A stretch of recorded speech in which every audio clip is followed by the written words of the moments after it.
As we round into the holiday season, we think about what this time of year is meant to be. It's a time of charity, of giving, and thinking of people that have less than you do. So at this festive time of year, please spare a moment to think of the 19 other Premier League clubs who will not be top at Christmas. This is the ArsenalVision Post-Match Podcast. My name is Elliot Smith. You can block me on Twitter, Yankee Gunner. That's right. We are top of the league. Say we are top of the league, and we are there to stay, not for tomorrow, not for the day after tomorrow, but for at least 6 weeks. Dare I say 6 months? Because if we do that, well, then we really have something to talk about. And I will not sing the Shania Twain song in that moment. But it is the World Cup break.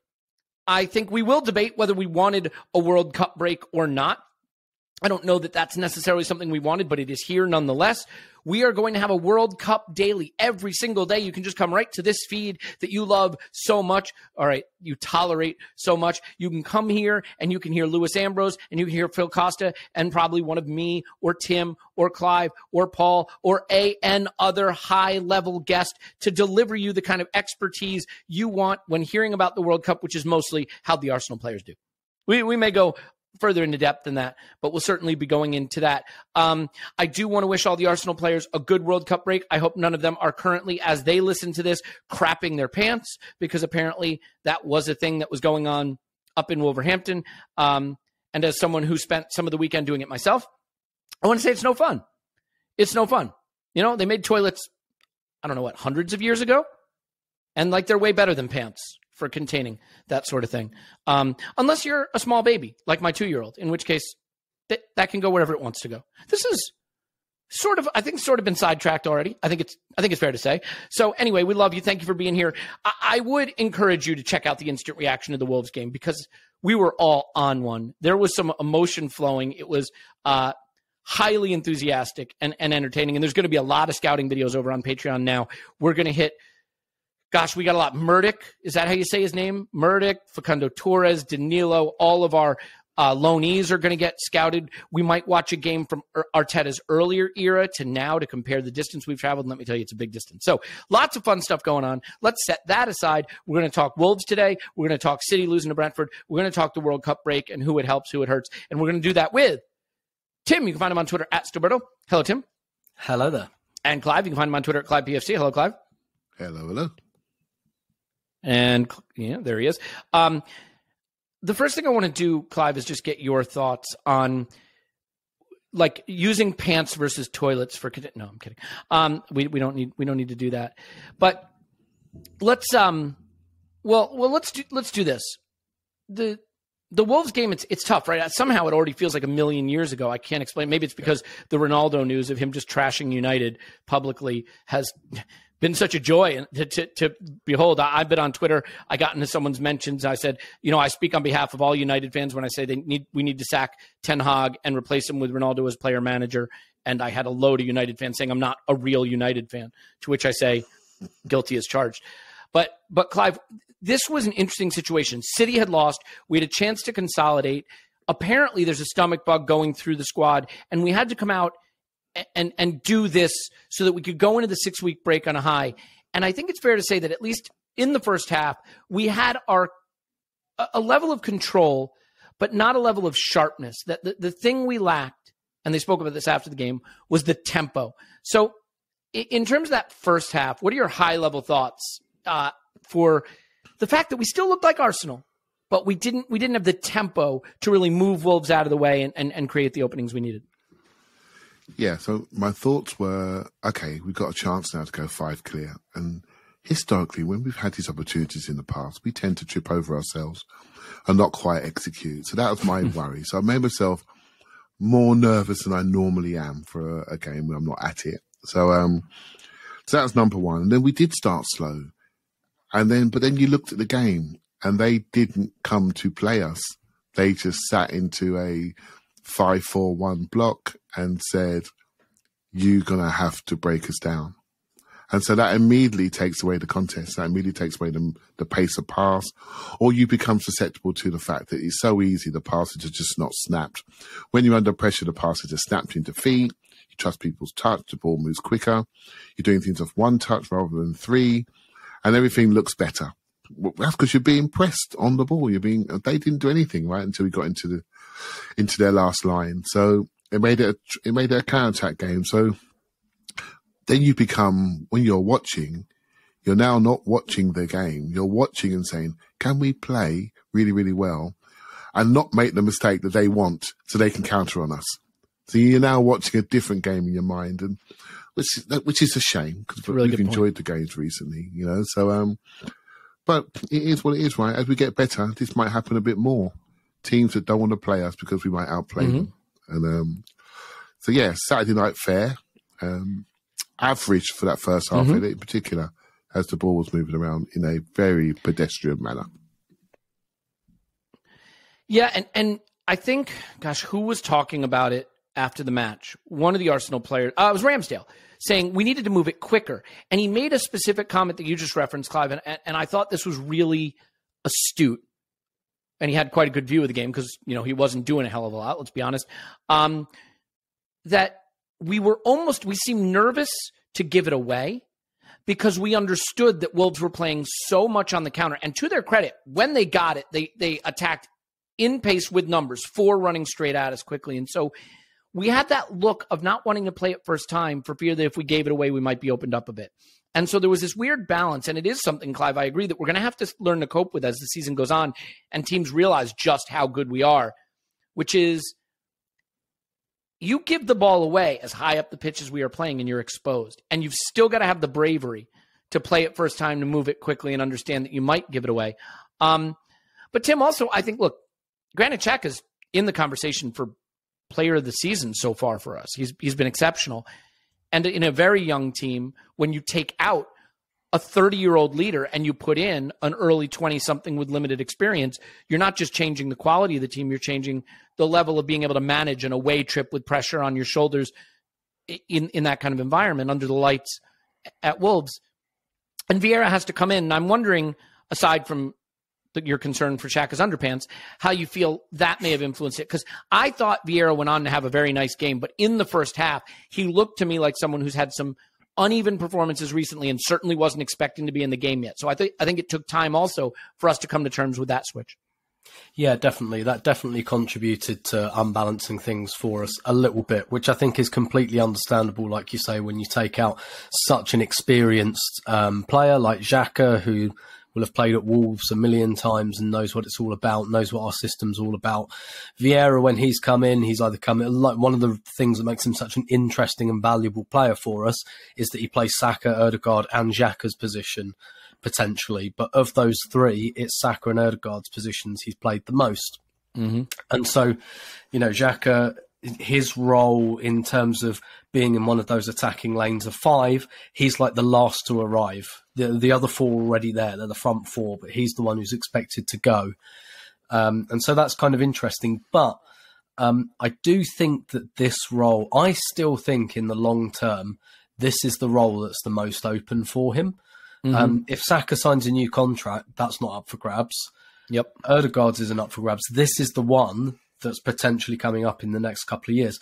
And the reason I think it will kind of suit Vieira, when I was watching the League Cup game last week, I was looking at a couple of the players, thinking about this 5-5 kind of thing we do with the 5 lanes of attack.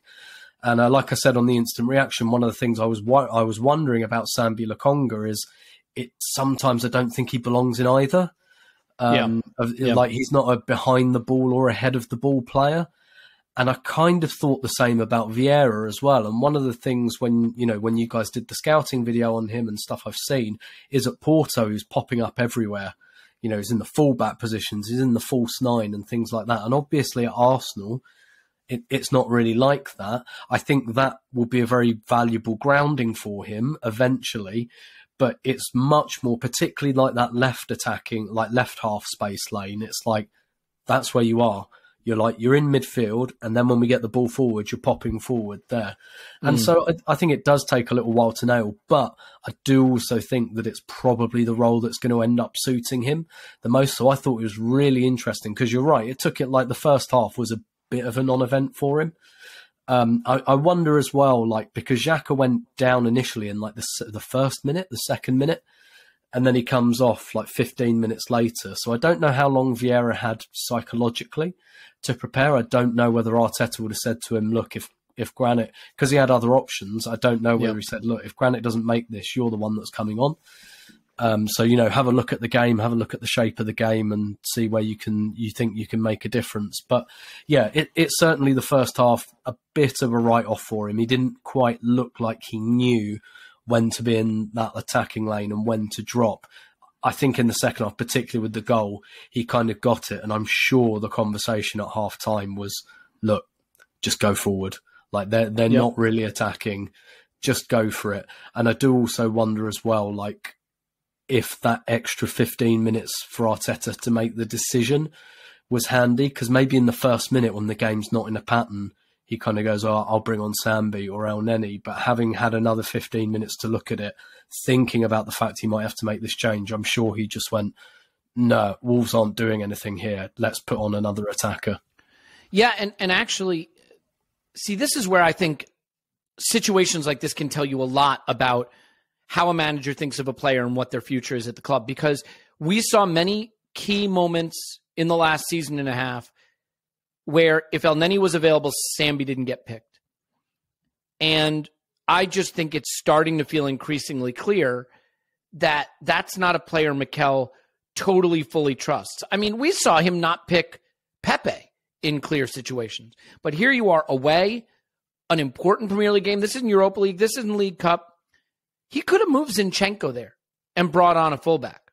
Right now, apparently, Tierney wasn't well, was more unwell, I guess, than some of the others. But the fact that he brings on Vieira there, and by the way, Sambi wasn't even in the squad. Now, he might have been sick too, so I don't know what's going on there. But he didn't make the matchday squad, which isn't a great sign. But he didn't pick any of these others. He went with Vieira, and I think that that's important. Confidence in the player, trust in the player that he showed in that situation.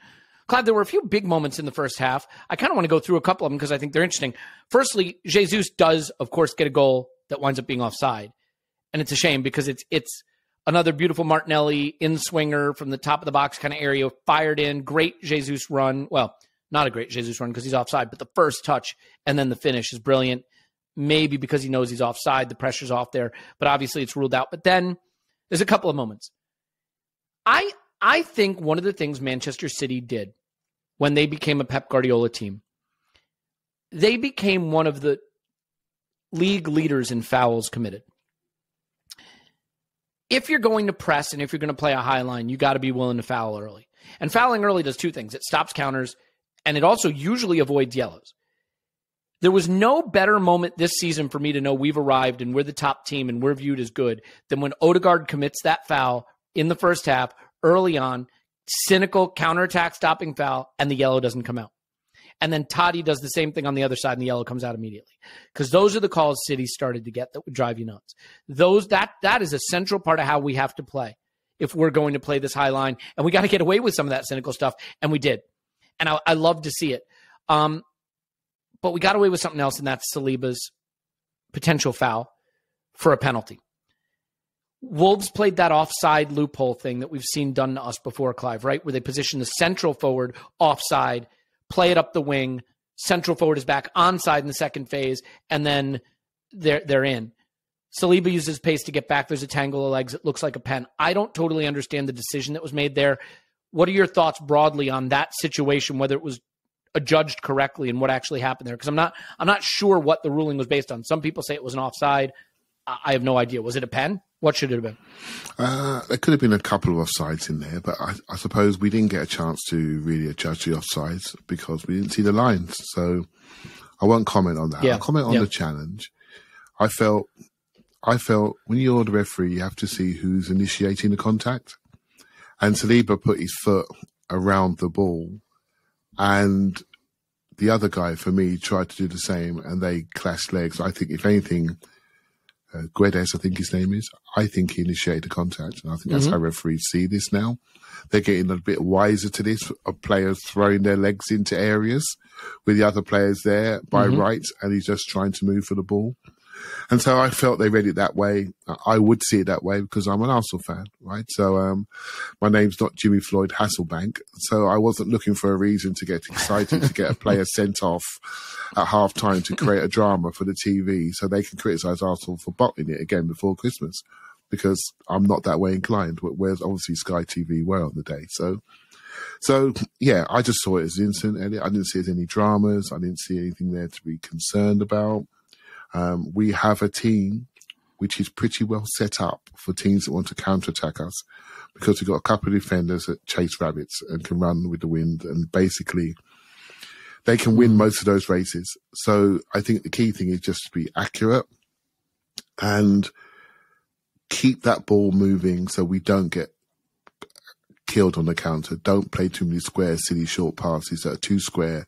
They invite the pressure, etc., etc. So yeah, I don't think it's much else to see other than that, mate, to be honest.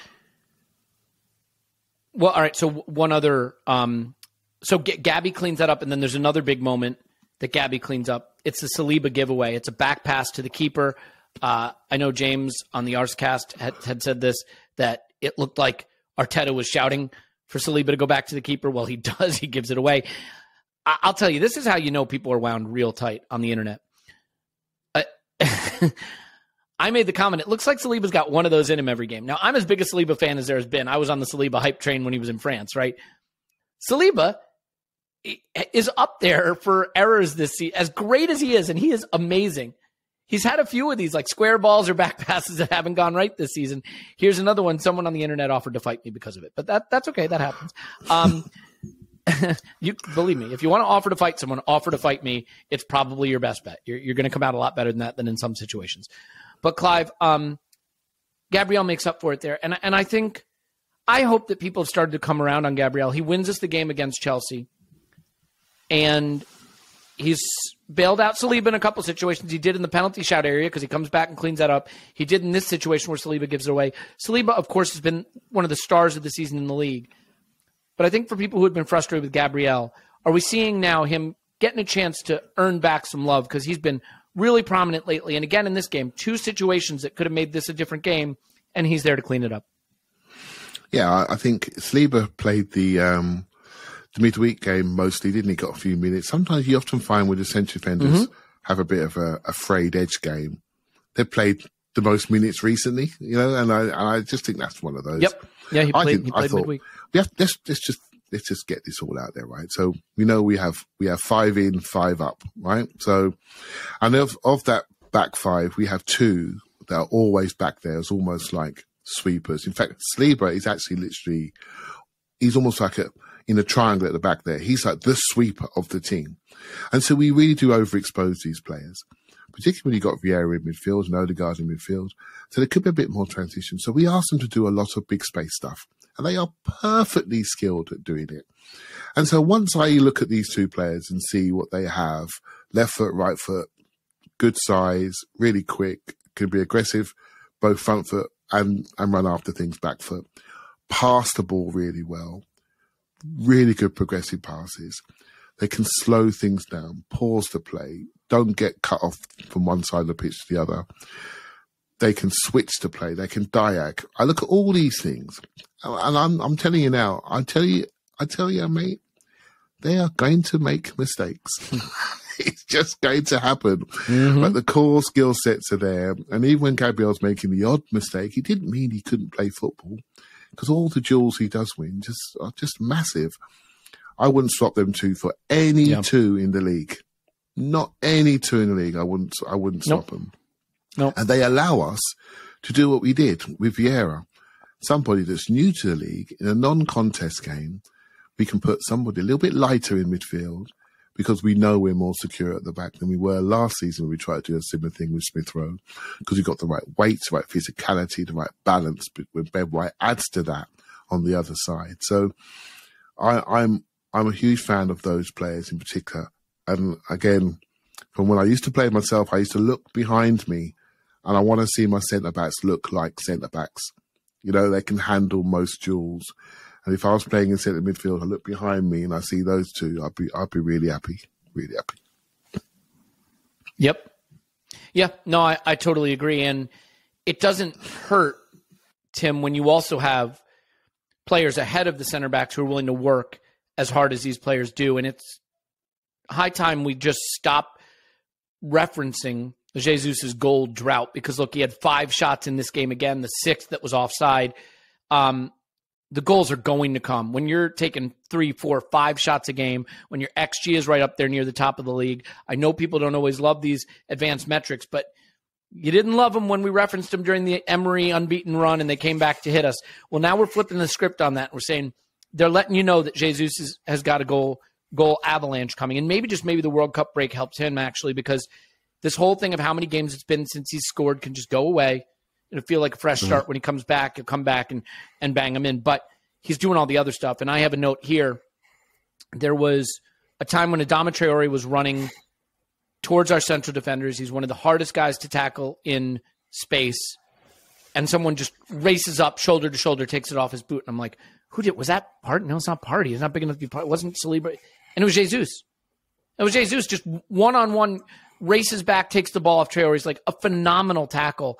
Plus the 5 shots, the threat he always causes. I thought, again, he could have been a man of the match here, right? I mean, I think he plays in Vieira for the, I guess, is it the first goal? Yep, plays in Vieira. Yeah, really nice reverse pass, yeah. He's just still central to what we're doing, but he's not giving up the striker stuff. He's just not finishing it yet. I thought it was another great game for him, and I wonder what you think it does to have this guy who's taken on the leadership role, tracking back to the halfway line to take the ball off Adama Traore in terms of keeping everybody focused. There was this whole talk about, will they have one eye on the World Cup? Well, when a guy who's going to play striker for Brazil is running back to the halfway line to take the ball off Adama Traore with an hour left before the World Cup break starts, I think it keeps everybody on the pitch clearly focused on the job at hand, Yeah, definitely. Sometimes things that managers or players say just really, really jump out at me. There's 2 things I've referenced a few times, I think, on the podcast this season. That Guardiola quote when he left, and he just said, if you play him for 5 minutes, he gives you the best 5 minutes of his whole life. Like he doesn't have gears, Gabriel Jesus. It's just 1,000% all the time. Yeah, he and Martinelli have that in common. Yeah, big time, big time. And the other one was after that. Was it the Bodo Glimt home game where Arsenal were kind of a couple of goals up and it all started to drift off? He comes on, beats 3 players, gets an assist. And Arteta said afterwards, he used the words, follow him. Look at everything he's won. And he came on like that. And he said, follow him. And I thought that was really, really interesting. I know we talked about that and how that felt like I don't want to say pointed. I don't think it was that dramatic, but that was a message to his players there. I think, I guess in the interests of some balance, maybe not to be too much of a Pollyanna about this, there are a couple of things maybe to keep an eye on with Jesus. I mean, if he goes, like the last World Cup had a profound impact on him because he didn't score and he did all that stuff that we're talking about. But like in Brazil, they don't care. They don't care. Like, when Brazil play at the World Cup, nobody cares. It's, did you score? No. Fuck off, you're useless. It's as simple as that. And that really impacted him last time. So I hope that there isn't he'll be he doesn't have the same role anymore. He's not going to be starting every game like he was at the last World Cup. And actually what happened at the last World Cup is kind of the reason he's not starting every game anymore. But I kind of hope that there isn't a big trauma in Qatar for him because that could be something to watch. I think the other thing with Jesus as well is we've got to remember he hasn't been playing every single game for quite a while. Now at Man City, it was much more, you start a game, you're on the bench for a game. Here, he's playing like every minute of every game, which don't get me wrong, he wants and he needs. And that's the biggest part of the reason he came to Arsenal. But, probably something we might have to keep an eye on, particularly towards the end of the season. So in a way, actually, my main thought about the World Cup is that he won't do that, is that he'll be coming off the bench. He'll pretty much be their first sub, I think, but he'll be playing 20, 30 minutes a game, and actually that might do him some good. Keep him ticking over without absolutely breaking him. But absolutely, just absolutely everywhere. And, I know we've discussed this before, and Paul probably most eloquently of all of us saying, like, all of the stuff you've just talked about, tackling back Traoré, popping up on the left wing and all of that, that's probably a big part of the reason he doesn't always score, quite frankly. And I do think it's on his mind a bit. I have seen it in some of his finishing. I haven't seen it in his overall play. But I think since the Southampton game, it's been in his finishing. And that shot where he hits the bar in this game, like, he should really score that. I will say I think it's offside. I think if he scores, it's going to be offside. Just maybe. Heads up on that. But yeah, I mean, maybe yes, he should finish that. Yep. But yeah, it's like quite a big bit of the goal to aim at, and I think he slightly snatches it. And so I do think it's kind of been on his mind a little bit, just in front of goal. Nothing really, really bad, though. And once again, his overall contribution was absolutely outstanding. And one of the things I'm thinking about at the moment, I guess, like, trying to plan content for 6 weeks where Arsenal don't play, is like, so what's the difference from last season? Why do we look better? And Gabriel Jesus is in massive letters as possibly the biggest reason that we look better alongside William Saliba. Mm-hmm. I mean, I was taking running notes of this game, and think about the times you've seen center forwards play where when they trudge off at 70 minutes, you're like, I totally forgot they were playing. My notes are Jesus tackle, Jesus slips in Saka, Jesus shot goes wide, Jesus goal offside, Jesus, shot off the crossbar, Jesus tackle, Jesus plays in Odegaard, Jesus plays in Vieira for the Odegaard goal. I mean, he was just central to everything we did. And Clive, obviously we needed to get the goals, and the way we got them, I think, is after halftime, we just upped the tempo. It was just that simple. I think we went from 3-touch to 2-touch. I don't think we ever got to 1-touch in this game, but we moved it just a little quicker. The first goal actually comes from Martinelli injecting a little bit of pace and chaos. He goes on a mazy dribble through the midfield. He picks it up on the left, carries it to midfield, carries it central, carries it to the right half space, pulls everything out of shape, gets back to Jesus. Jesus plays in Vieira. Vieira gets the assist. I think Vieira does take a heavy touch heading towards the byline there, but he does play the right ball. And the thing I loved about this, a couple seasons ago, I kept saying, how are we going to score? There's no one in the box. If there's no one in the box, you can't score off deflections, second balls, tap-ins. Now, Vieira's putting it through the center of the box, and there's 100 people queuing up to tap it in. I think that first goal is a beautiful exemplar of the way we've changed, just in terms of the urgency and numbers that we've put into the attack. What's your take on Vieira's assist for the first one? Yeah, I really enjoyed Vieira's performance in this game. I think it was the right substitution to make. We had choices and we made the right one. And he took his time, but I thought his run off the shoulder was beautiful. And all we did, Elliot, was move the ball quicker, and we started to run through.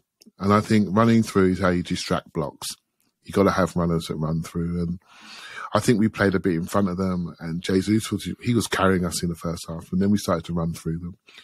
So those distraction runs were great. I often think when I don't like living in the past, but sometimes I think about past players who would love to play in our front five.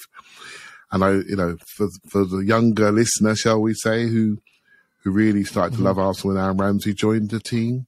If you imagine Aaron Ramsey in that left position, running through the lines, running into the box, I think he scored 20 goals a season. And he didn't have to run back because we've got fullbacks inverted, and because we used to make him run back, by the way, as a part of a double pivot. So could you imagine in this team being in an area when he's at his best in the box, really?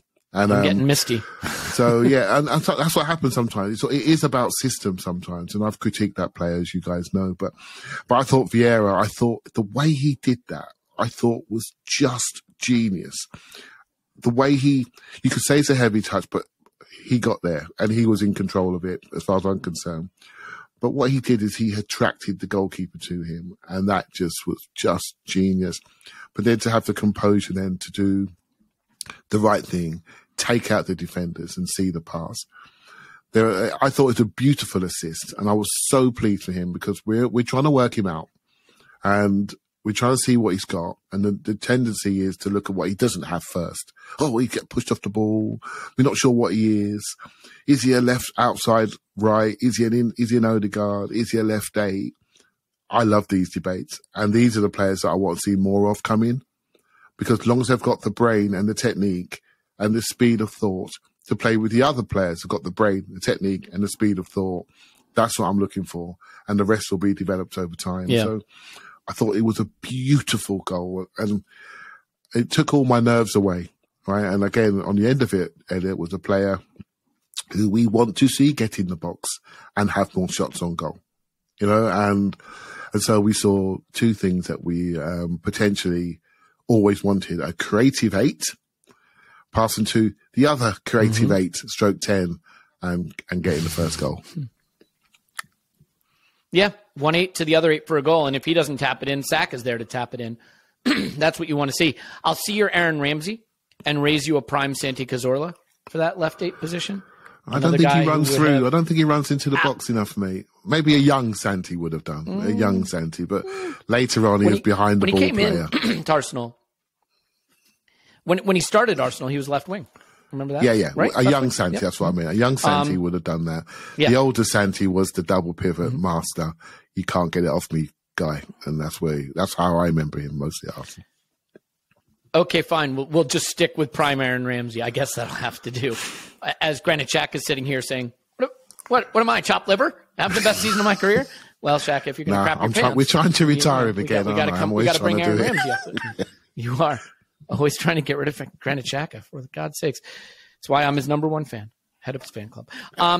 Yeah, Tim, the thing about this Arsenal is you can't just score pretty goals. You can't just play tiki-taka. You have to put in the work. You have to graft.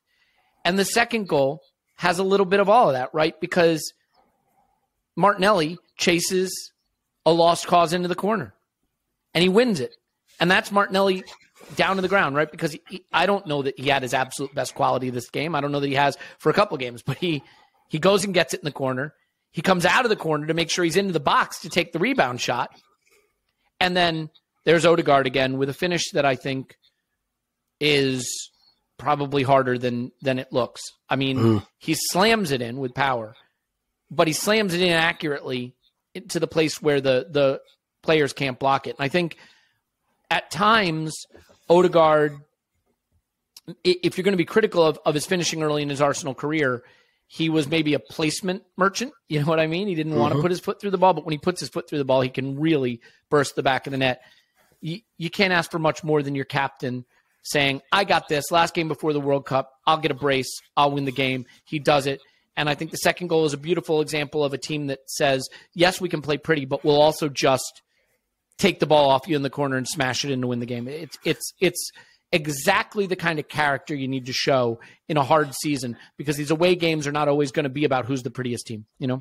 Yeah, and I think that was one of the challenges, I guess, insofar as fans can challenge players that a lot of us had, was all right, get into towards kind of double figures for the season. And I think something I'd be really interested in is, just off the top of my head, I bet if you did, I don't know if they call them scattergraph, but like when you see the position that goals are scored from, you could probably throw a blanket over all of Odegaard's goals this season, all from around about that kind of penalty spot, cut back kind of range, which is, you know, again, that won't be a coincidence. That's because that's going to be a worked move.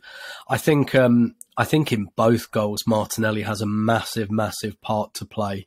That in both occasions might not quite make the kind of quick highlight reels, because in the first goal he has that little run in central midfield where he cuts in, and you know, with Martinelli as well, I kind of think this suits him really, but he doesn't have, I mean, neither Saka more so, but Martinelli doesn't have like an overlapper, because the left back is asked not to do that, which is why Tierney is not playing. He has an underlapper usually in Xhaka, but you know, Martinelli, he does have to do a lot of stuff on his own. I think the trade-off for him is he gets to stay forward, because the left back doesn't really go anywhere. Well, doesn't go anywhere, inverts into midfield, but the left back is kind of in the defensive block anyway, so Martinelli doesn't have to track back as much. But both of those, like, relatively virtuoso, and I think particularly the first goal as well, that kind of lovely dribble, which starts kind of nowhere, but is exactly the kind of thing you need against a deep block, where he attracts like 3 guys in to challenge him, he gets through them, and that opens the play up straight away. And against like a deep block, you need that quality. You can have all the structure in the world, but when you've got like a wall of 9 defenders in front of you, someone's got to do something. Someone's got to do something a little bit individual, a little bit different before, you know, Ødegaard taps it in from a yard or smashes one in from 10 yards. And I think Jesus really does that in the first goal. Martinelli does it in both goals. And so he, you know, he's not going to get an assist to his name for either of them, but Martinelli has a big, big part of that. And, you know, I think we said earlier in the season that it feels to me like each of these games, like one of them will, like, you know, I was saying at the beginning of the season, there'll be Ødegaard games, there'll be Martinelli games, there'll be Jesus games and all of that. And actually, I think you got the real range here because Ødegaard gets both goals, but Martinelli has a massive part in both goals. Yep. Jesus is really, really good. And so for me, it just felt like basically, and probably Saka was the quietest, but like on a day like this, and obviously Xhaka had to come off and that had an impact, but Fabio Vieira gets an assist. So basically the structure is there that if we don't need always all of our attackers to be brilliant all the time, we've got enough of a block of them, basically, where it's like, if 2 or 3 of these guys have a good day, we'll win. And I think that's what happens here. Like 2 or 3 of them have a good day and we win. And it's kind of that simple. Yeah, no, I think that's right. And the thing I'll say on Saka is, I don't know if this was a decision or not. It may very well have been. Saka got into a lot of decent positions where he was isolated on the right against 2 defenders. And he tried to take on 2 defenders and that didn't come off for him a ton. But that's also because Ben White wasn't overlapping a lot. And I wonder if that was by design. Just, you know what? We're going to beat him. Let's not expose ourselves too much to the counter. Let's leave Ben White back a little bit. I don't know if that was the case or not, because I found myself at times in this game saying, I wish the patterns with White and Saka were more varied. I wish we varied that at times, because White was doing the thing where he comes into the half space and he provides the back pass to Saka, but he wasn't providing the overlap as much.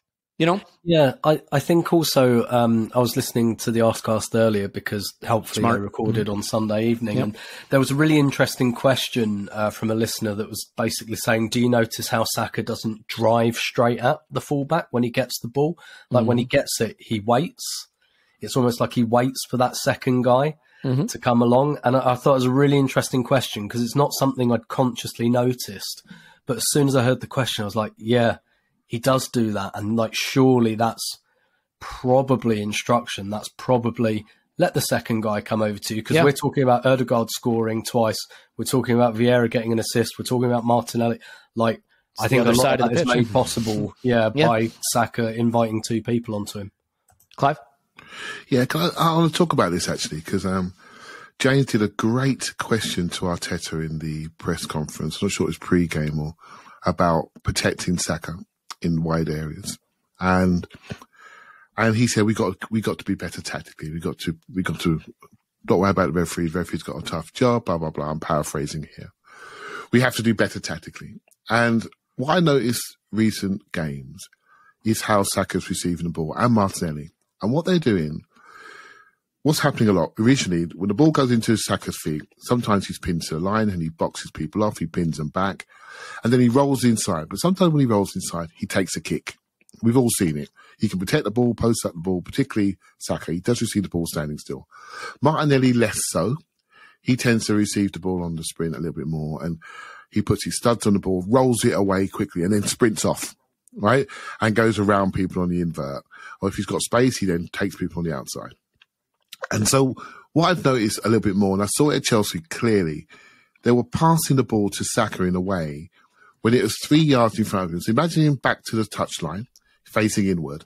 Rather than passing to his feet when he's got chalk on boots, you pass it 2 or 3 yards in front of him, and then he sprints onto it.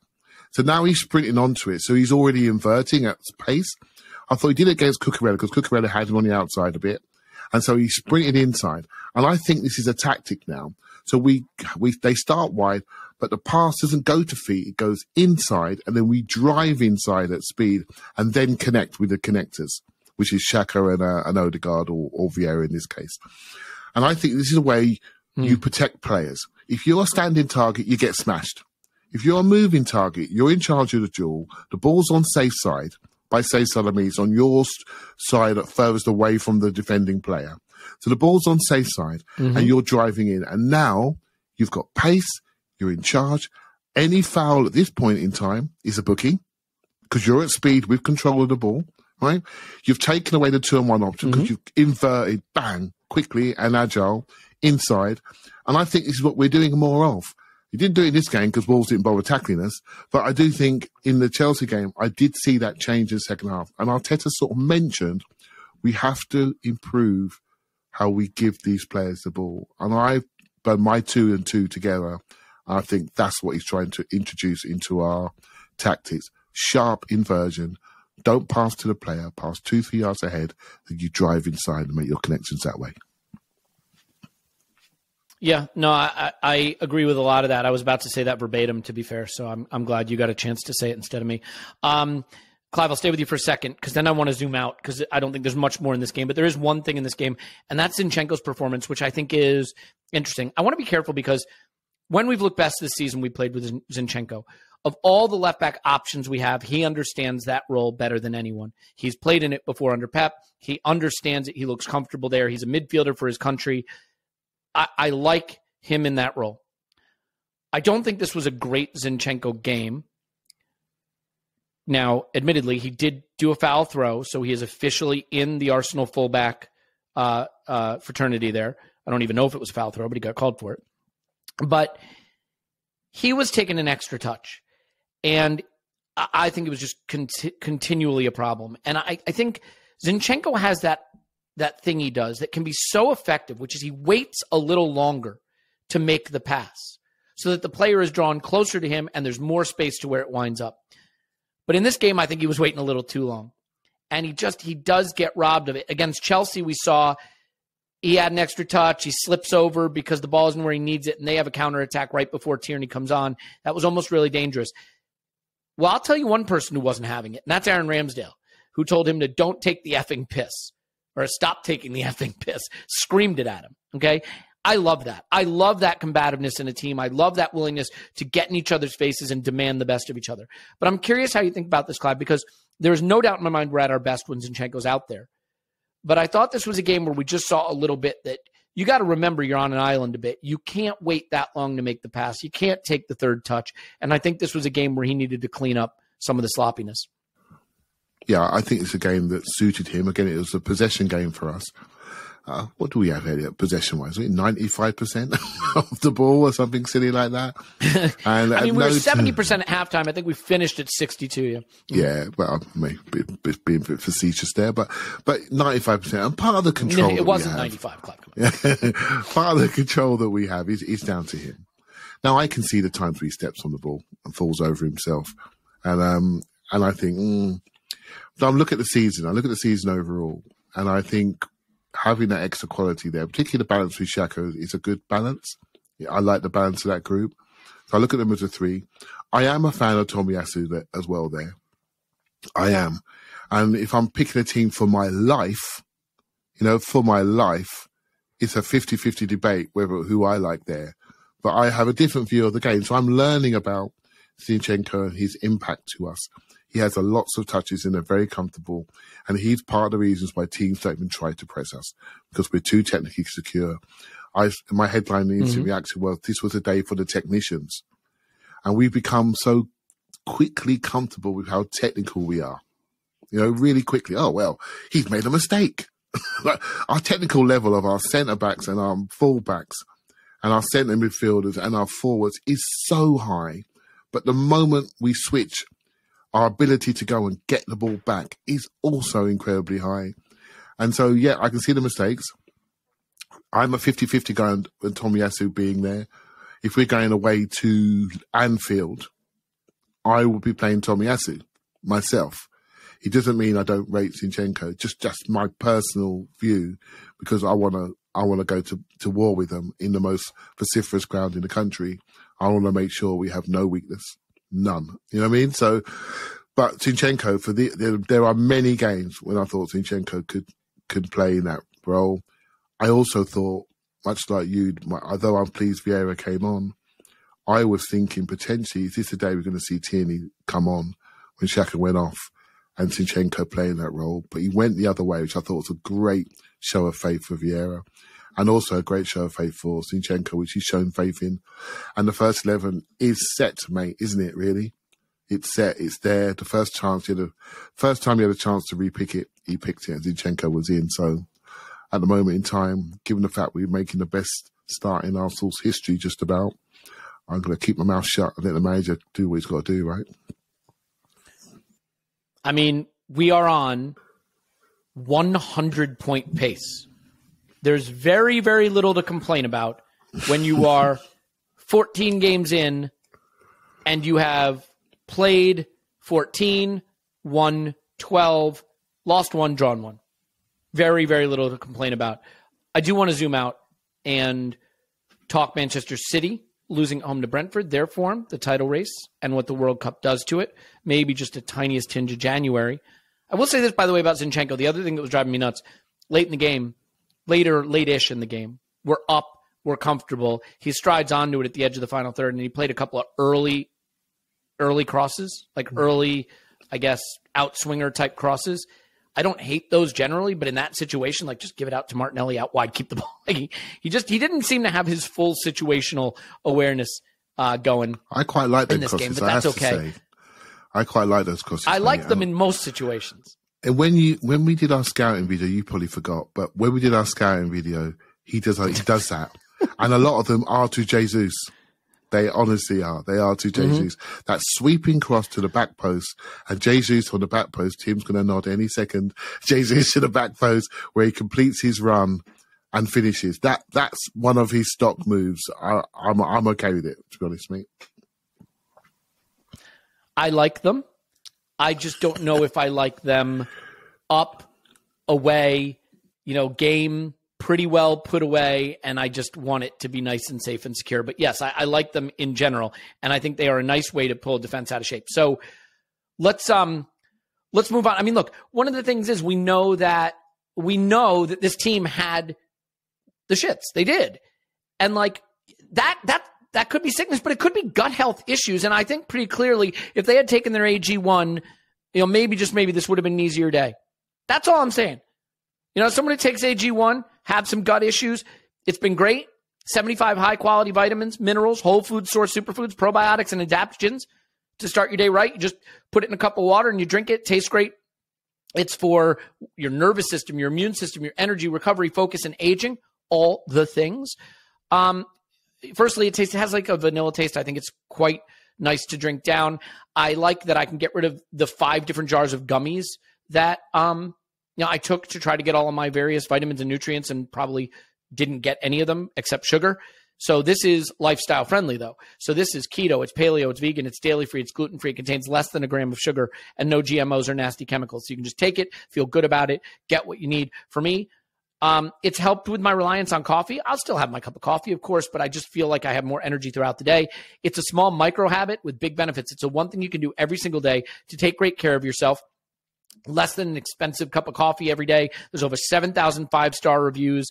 Go for it. Do it now. To make it easy, Athletic Greens is going to give you a free 1-year supply of immune-supporting vitamin D and 5 free travel packs with your first purchase, so you can have it when you're out and about. All you have to do is visit athleticgreens.com/vision. Again, that is athleticgreens.com/vision to take ownership over your health and pick up the ultimate daily nutritional insurance. And don't wind up having to come off like Granit Xhaka to run to the toilet. Potentially. I don't know, but potentially. So it's time for me to tell you that this podcast is sponsored by Better Health. Nope. See, that's the thing they tell you specifically not to say. This podcast is sponsored by BetterHelp. And I think it's good that they know that the Better Health thing comes out, because I don't know why that keeps coming out. So let's be clear. It's BetterHelp, H-E-L-P. That's BetterHelp, H-E-L-P. BetterHelp is virtual therapy, but it's still real therapy, licensed therapists who have specialties in the area of need that you have. You can match with someone. If it doesn't work, you can match with someone else. You can go camera on, you can camera off. This is the reality. Life doesn't come with a user manual, and we are so adept at going to the doctor when we need medical help, going to the gym when we want to get fit, going on a diet if we want to lose weight, all the things about our life that we understand we need help with or we need to work on. And then when life's hard or you're struggling or you're stressed or you have a lot on your mind, we're like, oh, I guess I just have to fix it myself. You don't have to just fix it yourself. As the world's largest therapy service, BetterHelp has matched 3 million people with professionally licensed and vetted therapists available 100% online, plus it's affordable. That's it. It's bringing it to the people. Just fill out a brief questionnaire to match with the therapist. If things aren't clicking, you can easily switch to a new therapist anytime. Couldn't be simpler. No waiting rooms, no traffic, no endless searching for the right therapist. Learn more and save 10% off your first month at betterhelp.com/vision. That's better, H-E-L-P, betterhelp.com/vision. Do it now. And where would we be if we didn't tell you that the only way Arsenal are going to win the title is if we strengthen in January, and the only way you're going to have the perfect business is if you find the right talent. And finding the right talent means using Indeed. Indeed is a hiring platform where you can attract, interview, and hire all in one place. Don't spend hours on multiple job sites searching for candidates with all the right skills when you can do it all with Indeed. I mean, look, Indeed's U.S. data shows over 80% of Indeed employers find quality candidates whose resumes on Indeed match the job description the moment they sponsor a job. And with virtual interviews, you can match the interview process to the work process, remote, virtual. Companies that are going away from that are losing talent. You want to bring talent into your business, or you want to find a business that's committed to that? A virtual interview says we're committed to remote work. Higher efficiency, higher productivity, more happiness for everyone. You don't have to waste time. In fact, Indeed makes it easy because you don't have to install anything. You can work right from your browser. After using Indeed's virtual interviews, most employers said it saved them days of hiring time. And you know what they say about time? Time is money. I mean, it's as much money as that stuff that FTX was. You know what? That's another issue altogether. Join over 3 million businesses worldwide using Indeed to hire great talent fast. Indeed knows when you're growing your business, you have to make every dollar count. That's why when you sponsor a job, you only pay for quality candidates, quality applications from resumes in their database, matching your job description. Visit Indeed.com/vision to start hiring now. Just go to Indeed.com/vision. Indeed.com/vision. Terms and conditions apply. Cost per application. Not available for everyone. Is that enough of that? Indeed. Nailed it. Okay. Feels good to get back to that. Just in that zone, in that pocket. Get up there in that high register, screeching. Had someone on Twitter say, what the hell was the screeching? If you don't know, now you know. Got to educate you on the ArsenalVision way of doing ad reads. Let's zoom out. Tim, Manchester City, dominant Manchester City, lost at home to Brentford. Got a lucky penalty call at home to Fulham. The presumption is the reason we can't win a title is because we can't have more points than Manchester City. And to be fair, it still remains to be seen whether we can, because you're probably going to need more than 90 points to win a title this season. We are 5 points clear. Firstly, after 14 games on a 100-point pace, when you're 5 points clear, don't give me this, don't talk about a title, don't talk about a title. Like, it's real. We're 5 points clear after 14 games on a 100-point pace. And the team that's chasing us just lost at home to Brentford. Now, we know why they have the advantage. The money they can spend in January, the strength and depth of the squad, the caliber of their players, the experience they have winning titles, and the manager that they have. But is it fair to at least acknowledge that at this moment, that team has shown just the vaguest, slightest signs of having, I'm not saying they're flawed, they're going to finish 6th, but you look at the two teams, and the team that has tripped over its shoelaces a little bit more is City. So does this loss to Brentford, and a loss that I think is warranted, they got hit on the counter, they gave up some very big chances in that game, does it give you a pause to rethink a squad that, oh, by the way, is sending the most players to the World Cup in teams that are expected to go far with players who are going to start? I mean, Haaland aside, unfortunately. Yeah. Yeah, and that's the big one, isn't it? I think it's quite interesting with City, actually, because I think I watched their game against Newcastle earlier in the season where it's 3-3 and they were 3-1 down and they got it back, and they played Villa away and they drew 1-1. And I think quite clearly what's happened with them is having Haaland means that they've sacrificed a little bit of control, which stands to reason because they've gone from basically having like 8 midfielders and no real forwards, and constantly just rotating that centre forward, so they had absolute dominance over the game. So not only having a fixed centre forward, but a low touch centre forward now.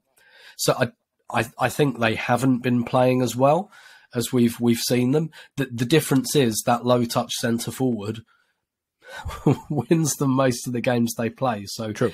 It's almost like a scaled up version of the Ronaldo argument. It's just Ronaldo is nowhere near as good as Haaland now, and his flaws are, so that's why I say scaled up. Like, Ronaldo demonstratively, I think, takes out so much out of your team that it's not worth having him in anymore. That is not the case for Haaland. If you can have Haaland, you have Haaland. But I do think that there's been a little bit of an adjustment for City, and I do think that was always quite likely. In Sterling and Jesus, they lost two very long-term attacking options who know that system inside out and have been a big, big part of it for a long time. Now, both of them weren't as big a part of it maybe last season, but they've still been in there for 5 years plus. And they lost both of them. So not only have they got Haaland, and again, all caveats have just been assigned for that, but Alvarez as well, really, really promising forward. In 2 or 3 years, he's going to be one of the best forwards in the world, but he isn't yet. He's 19, and he's still got to learn the system a little bit as well. So it's as close to a transition as Man City get, really. They managed their defensive transition really well, away from Kompany, away from Fernandinho. They got Rodri in before Fernandinho came out, so that by the time he actually left, probably not an enormous issue. Albeit I still think they are maybe slightly more vulnerable on the counter-attack, as we saw in this game. Like Brentford's winning goal, if Fernandinho's there and he's 3 years younger, he makes a foul before Brentford are even in the City half. So I do think maybe they're a little bit looser structure-wise, but I think the other thing about City, and ordinarily that would give me quite a bit of hope. I think the thing about City is I have seen them, again, by their incredibly exalted standards, start some seasons slowly, but they figure shit out as they go. So in the COVID season, I remember they didn't start that season brilliantly. Yeah. But I remember Guardiola did a very back to basics, right, let's do Man City plus,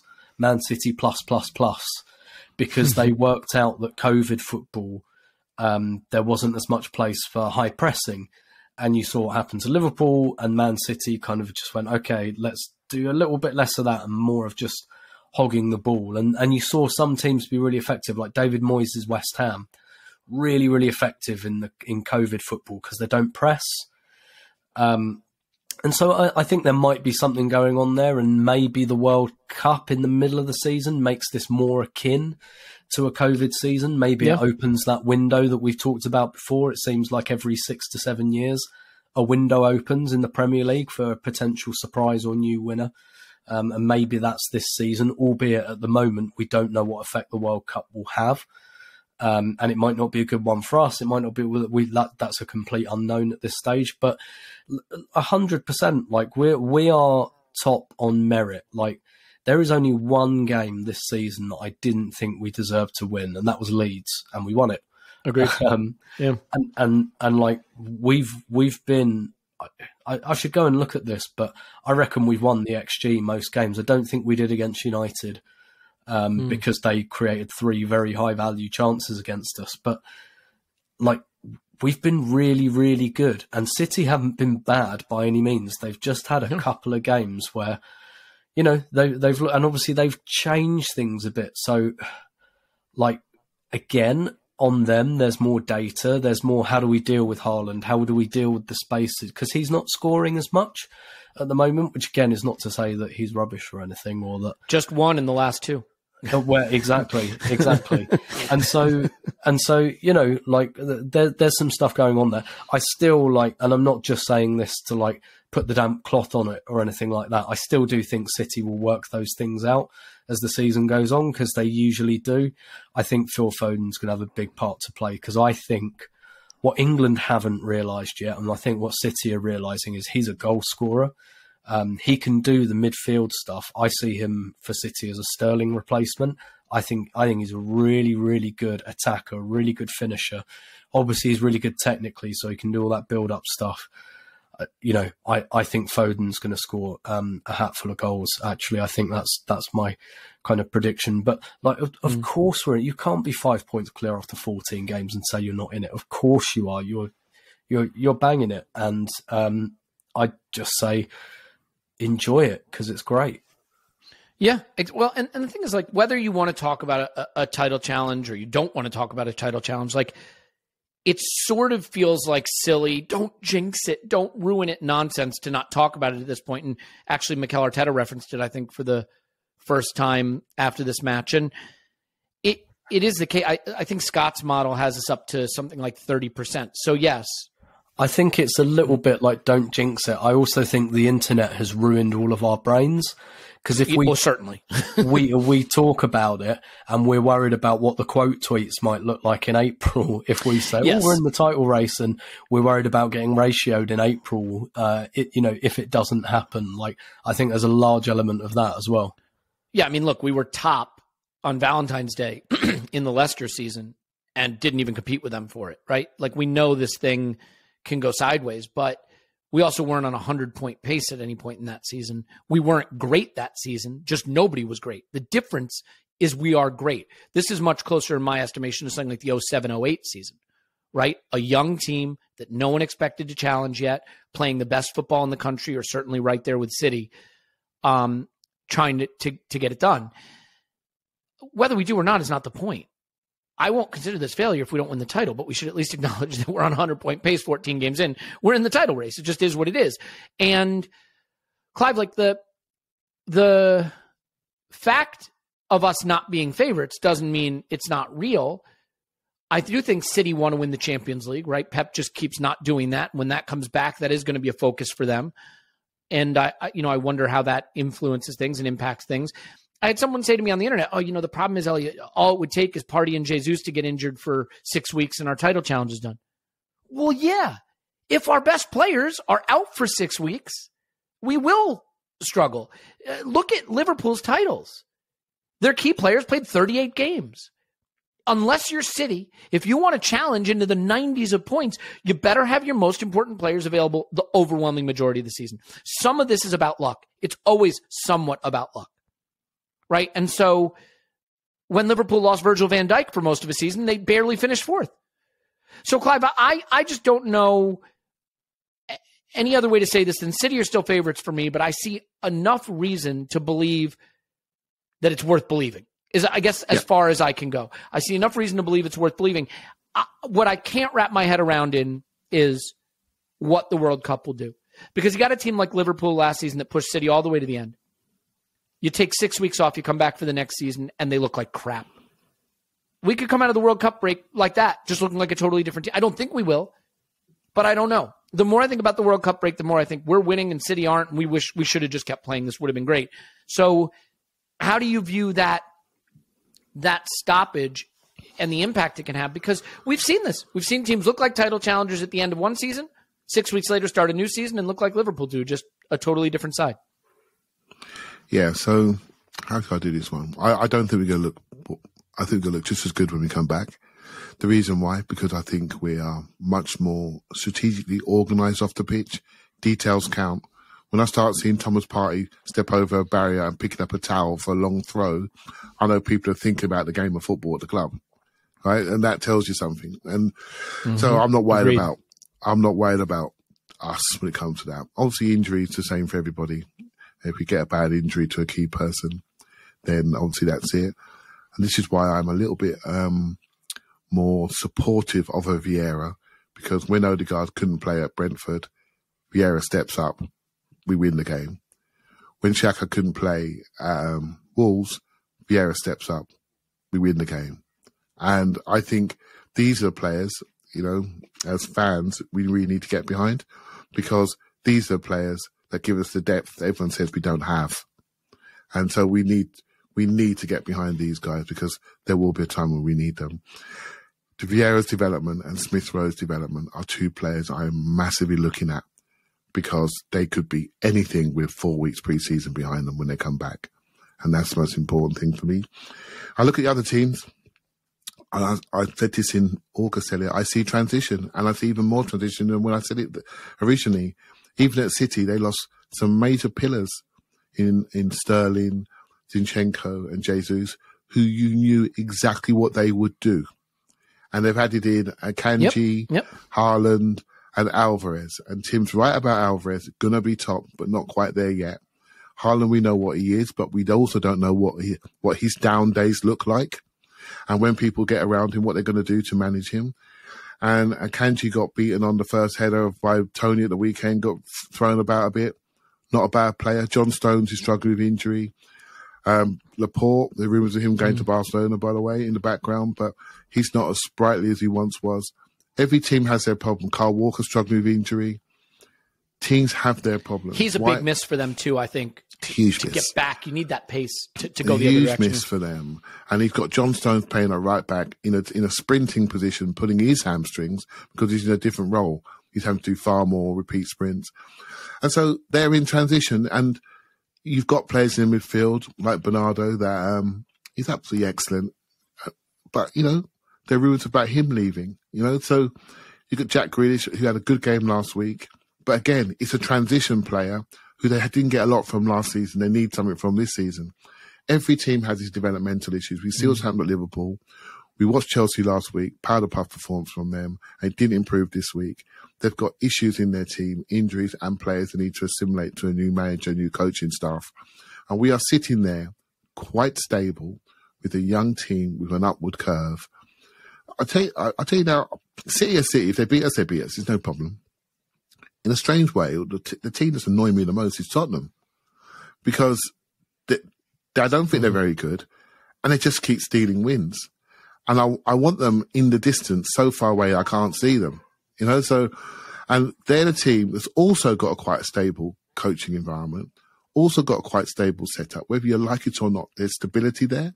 And in a year when there's an instability within the season, the teams with the most stable group, with a stable way of playing, I think are the ones that are going to come through towards the end. Again, if you look at Newcastle from a stability point of view, they've stabilised this year. They've added only a few bits. They're quite stable. They're playing once a week. They have no Europe. And it's starting to happen. It's the unstable teams that are transitioning that I feel are dropping away. And Manchester United come into that as well. So that's where I am with it, mate. So I do think, well, look, we don't know the future, but I am not ignoring this window of opportunity that's in front of us. I am really not ignoring it, and I think we need to seize it.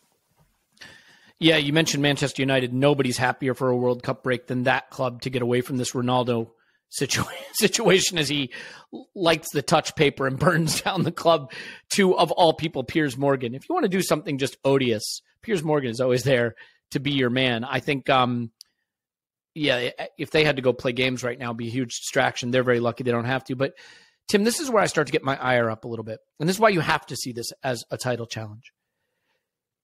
We're not guaranteed to be on a 100-point pace every season, and we're not guaranteed to be 5 points clear 14 games into the season every season. City may not stay this good forever, but United may not stay this bad. They have resources. Newcastle are clearly on the rise. They have resources. Liverpool, if they stay smart, if they stay engaged, they're going to be there. Spurs, unfortunately, have resources now with the new ground that they have. They may not be title challengers, but they're going to be a pest. Chelsea, Todd Bowley's a mess right now, but he hires a few right people. We know the money's going to be there. This is a difficult league to compete in. We know that. We've been 8th in this league. We're sitting first right now. Look at Liverpool. Look where they were last season. Look where they are this season. Things change very quickly. If you don't try to take this season by the scruff of the neck, then what's the point? What is the point? Because, we're the youngest team in the league, but what if one of them doesn't sign to Ting? What if one of them does their ACL next season? You just never know. And if you don't take the chance when you're on a 100-point pace, then when do you take it? When do you take it? And, not to make this too much of a rant, but he says, ranting, I think there are people right now, I said this on the instant reaction, we're 30 years old listening to us who were, 13 when we last won a title? Did I do the math right? 18 12, years ago, yeah. Yeah. So, 12 years old. That's the situation we're seeking to overturn right now. And so where I'm going with this, Tim, is You got to pull a summer deal forward to January. You've got to go, and I'm not saying go buy a mediocre player for $70 million. And I know January is hard, but this whole business of don't wreck the plan, I was behind it last January. You can go back to the podcast. I was behind it because this is what we wanted to build to. But when you're 5 points clear and you're at the top and you're on a 100-point pace and you never know what the next season is going to bring, and you've got 6 clubs behind you that are going to spend and chase and get better, if you don't push the boat out this season, you're not guaranteed to get another this season again. So to me, this is now where the club really shows, I understand discipline, Tim, but the point of discipline is that you build something that can win a title. Well, now we're there. And so I do think now we have to be a little less circumspect and a little more urgent in January, because one more forward, one more midfielder, and I don't think we're outsiders for the title. I think we're neck and neck for the title. So how do you feel about balancing the project with recognizing that even though it's ahead of schedule, the project is in a place right now where it can be realized? Yeah, I don't even necessarily think it'd be ahead of schedule. We did spend the whole of deadline day trying to sign a midfielder. I think it was quite clear that Arteta wanted another attacker. I think you can tell those are the 2 positions he wants. I think he's kind of hinted quite broadly that he'd like to revisit at least one of those in January, and I think those hints have become even broader recently. I mean, after going out of the Carabao Cup, he was asked about the squad depth, and he was, a bit non-committal, but non-committal in a way that didn't say, yeah, we've got a great squad, it's all fine. So I'm not necessarily sure it would be ahead of schedule. I do think that there was always a good chance that we would add in January anyway. I guess the question is, do we add in both those positions or just one of those positions? Like, because quote unquote, the project, right, is that El Neni extended for a year. So we'd revisit that next summer. So what if we bring that forward 6 months and perhaps Tielemans comes in January for a fee rather than coming in for just as an example, rather than coming in for free next summer or something like that. I do think Arsenal are going to really try for an attacker, not least because Smith Rowe will be very Lands in January. Yeah. I think. That's like a new signing for people who are not of the Lands era. Yeah. and because we've been short, right? Like we've asked Saka and Martinelli to do a lot. They've played a lot of Europa League minutes. I don't think we wanted them to play. And, we're going to be in the Europa League knockout stages as well. And I really, really think he's going to want another wide player to cope with that, because we've seen flashes of Nelson this season. We've seen a little bit of a flash of Marquinhos, but I don't think... I mean, Reece Nelson's not going to be here next season anyway, I'm pretty sure. Marquinhos, a bit more of a project player. And, it will take another season or two till we really know what we've got there, I think. In fact, I'd be stunned if we didn't go after a wide player. And I know, all the talks about Mudryk at the moment, wouldn't mind betting there's something in that. So I do think Arsenal will be aggressive in the market in January, and I think they probably were always going to be so. But I think the difference now is, like you said, there's a really good potential for a title here.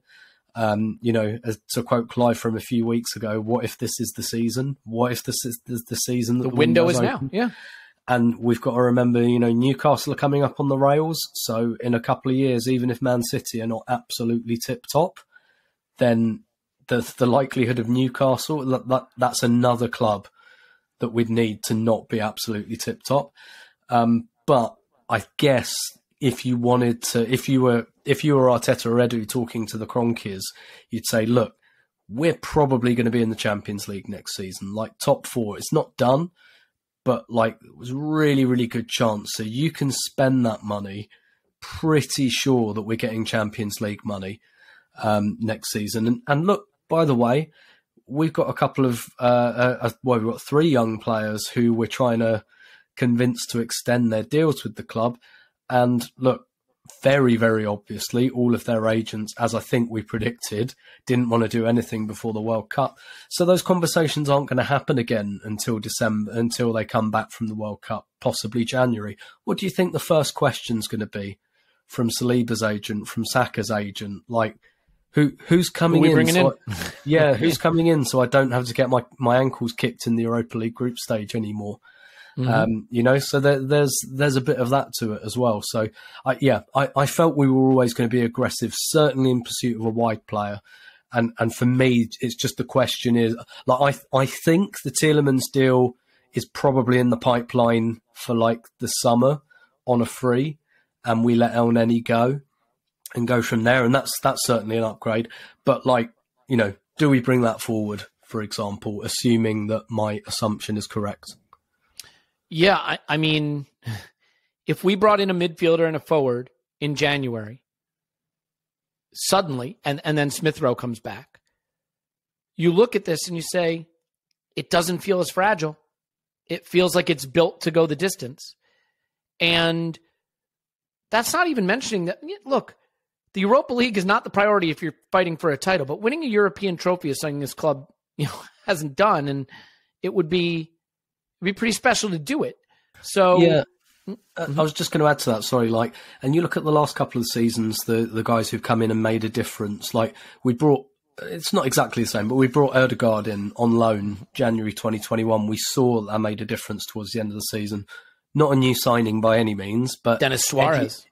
Well, yeah, of course. But last season, Eddie Nketiah, like not a new signing, but someone that we didn't think would make a big contribution. He came in and he did make a big contribution in April and May. And really the regret is that we didn't allow him to make that contribution earlier. So that's another thing. If you're Arteta and Edu, and you need, assuming you need to persuade the owners, just say, look, these guys, they basically weren't part of the team in December, but by March, April, they were. And that kind of thing, an Eddie Nketiah style run from someone else. We've seen it before. Christopher Ray, Nicholas Anelka, guys like this. Some of the Arshavin? guys. Yeah, some of the guys, the years you win the league, some of the guys that get you over the line, not the guys that you expect. Freddie Ljungberg in 2002, really good player, integral part of the team, but he hits an absolute golden run and it wins us the league. And that can be any player. It really can. Yeah, and I think that it's incumbent upon us to do it. I'm not saying, people be like, it's not that easy. None of this is easy. What'd Kennedy say, right? We do these things not because they are easy, but because they are hard, right? Like that's the point. Winning a league is hard. Building a club that can win the league is hard. We have been one of the biggest net spenders of the last couple of years to get to this point. To now be precious about the project, I think would be short-sighted. I'm not, and again, here's the needle you have to thread. I'm not saying go buy junk at an overpriced price just to have extra players. But I also think with the Smith Rowe thing, as sad as it makes me to say it, the suggestion that we can rely on him, I think is tough. Like, he's a player that could certainly make a huge difference for us. But until we see him have a run where he stays fit, that's going to be a question mark, right? He's got to go out and prove that he could stay fit. So, Clive, as a final thought, where are you with pushing the boat out in January, making the push to make this the season, to pry that window open just a little further, while also respecting that we don't want to trash what we built? Yeah, there are two positions which we all know about. A wing forward, a wide forward who's versatile and probably favouring the right if we got Smith Rowe from the left, but maybe not. And a central midfielder. And I've been thinking about this, as is my want. I think a central midfielder, and actually looking at some of the criticism of Sambi has made me think more carefully about what we need. And with our 5+5 mindset on, what we miss from Thomas Partey replacement is someone who can win tackles. Very simply, win duels. We have good players on the ball, but I don't think they create enough transitions. I don't think they know when to go in and understand their position, when to go and take the ball off people and move it quickly when teams are most vulnerable. And so I'm looking at a player that can transition, win tackles, stride out of duels. There are two players that we're looking at, a guy called Ibrahima Bamba and Danilo, both young, 2021. One plays out of Portugal, one plays out of Brazil. Are we going to go for that guy now and say, you're going to be the party guy, and then wait for Tielemans in the summer and then maybe trade up El Neni and Sambi potentially? That's an option. And the forward position, a friend of ours, we all know, Gunnar Dave wrote a great article the other day about we need to add our Reyes into the squad. And I love that analogy because in 2004, Reyes came in and just gave us that little boost to get over the line. which I think was a January signing. And that Reyes player for me is one of two or three that they're in the charts at the moment, and we all know who they are. And I think we need to add them. I do think development alongside those two additions would be enough to get us where we need to get to. For me, still the Champions League. I just want that done. I want that done. And if we do things properly and get a bit of luck of injury and Smith Rowe, good development. We talk about a guy that scored 10 goals last year. Please do not forget this player. If he comes back with extra muscles and he's been to David Lloyd's and he's come back and he's looking fit, we are on. We are on. So Vieira the same, 2 players into the group, and we start to answer the risks and the perception that people have of us, that we are relying on people that maybe they don't rate below the first group, right? So I'm really hopeful that we were going to do it this time, because why wouldn't you? From a business perspective, from a sporting ambition perspective, and Tim was talking about those 3 21-year-olds. If you're those 3 21-year-olds, we all want to see have the best years of their Arsenal lives with us, you got to make sure you support their careers. It's as simple as that. And you don't support the careers with players not quite ready for that level. That's what I'm going to say without naming any names. You bring the people in who are ready. Sorry, Elliot. No, you're right. And to your point, none of us want to be thinking about Champions League qualification when we're 5 points clear on a 100-point pace. But if you get the injury bug, if you get hit with it, you know what reinforcements do? They keep the title hope alive, but they also slam the back door on us potentially slipping out of the Champions League. Because God forbid you find yourself going 10, 12 games where you're starting Sambi Lakanga, and with all goodwill intended, you're starting El Neni and Nketiah, whatever. Like, this could, unfortunately, slip from a title challenge to trying to keep yourself in the Champions League. What strengthening does is it makes the title challenge a real thing that can stretch through the season, and it also slams the back door to make sure that there's no possibility of this really falling apart and the wheels coming off. And so it's just the right thing to do. And again, it's hard. You got to do the hard things. That's why we all sign up for this. This is not entry-level stuff. So a final thought, Tim, we'll get out of here. Yeah, absolutely. And look, it's just, yeah, like you said, for example, this season, and it isn't just that Man City maybe look as dodgy as Man City get. Like, as you said, we're at a 100-point pace. It almost doesn't matter. Like, City, the most City have ever got is 100 points. Mm-hmm. So, like, just 100, just 100. Yeah, out of 114. So, like, they don't usually do that. Like, yeah, 90s, late 90s, and don't get me wrong, the last time we won it, we had 90 points, and we won it with 78 before, and things like that. So, but like, just the way we're playing at the moment, we've earned the right to focus on ourselves and almost just say, all right, yeah, City losing to Brentford, wonderful. But we went out and did the business against Wolves. And that's one of the things I really like about this game as well, because I think that's a few weekends in a row now where the pressure has been on us. We've played second, and it's all been, God, we've got to get the result. And listen, like everyone else, I was on the train to Wolverhampton, and we were trying to ignore the City game, and then it got to 82 minutes, and we were like, the phones started coming out, and then the facade gradually drops, and it gets to 90 minutes, and there's 10 minutes stoppage time, and we're all like, we all say we're ignoring it, and then we all simultaneously go, fuck's sake, 10 minutes stoppage time, what's going on? We've all got the phone under the table, and then my mate just puts the game on, and we're like, don't put the game on, they'll score. And they did score, and it was Brentford who scored. And so, like, don't get me wrong, that's all one, but as soon as, like, that game ended and, like, the euphoria died down, we all went, oh my God, I'm really nervous now. Because we have to win. Like, if we don't do this, it's going to be even worse. Like, 6 weeks of, fuck, we had the chance to go 5 points clear and we didn't do it, kind of thing. And I didn't detect those nerves in the team at all, just like I didn't at Chelsea. Like, at Chelsea, again, first time this season, the pressure was on us, and I just don't think it looked like it at all. We just looked like we were playing football. And that's what's really, obviously, doing that in November and doing it in March and April are two very different things. Yep. But I've just been really pleased with the last couple of games, the way we've dealt with that pressure. Yeah, it's a lot of fun. And look, for the next 6 weeks, no one's catching us. For the next 6 weeks, we're top. We can watch the World Cup or not watch the World Cup. Your choice. Safe in the knowledge that Arsenal are off to the best start in Premier League history and that we're good and that nothing's going to change about that for the time being. So let's enjoy it. Let's make sure we enjoy it. And I think that's the one problem with jinx thinking. It can get you to resist enjoying things for the fear of losing them. But if you lose them, then you never got to enjoy them. I'm going to enjoy the hell out of this for as long as we can. And I hope you'll come on the journey with us. And I hope you'll watch the scouting videos with us over on Patreon. And I hope you'll stick around with the World Cup Daily on here. You're going to get daily podcasts. So that'll be something. They'll probably be more in the 20, 30-minute range, but they should be a hell of a lot of fun. And I hope you enjoy them with us. We'll also be doing a regular ArsenalVision stuff as well. So we'll leave it there. Clive's on Twitter at ClivePAFC. Thank you very much, Clive. Thank you very much. Tim's on Twitter at Roberto. Thank you very much, Tim. Thank you very much, Stillmanator.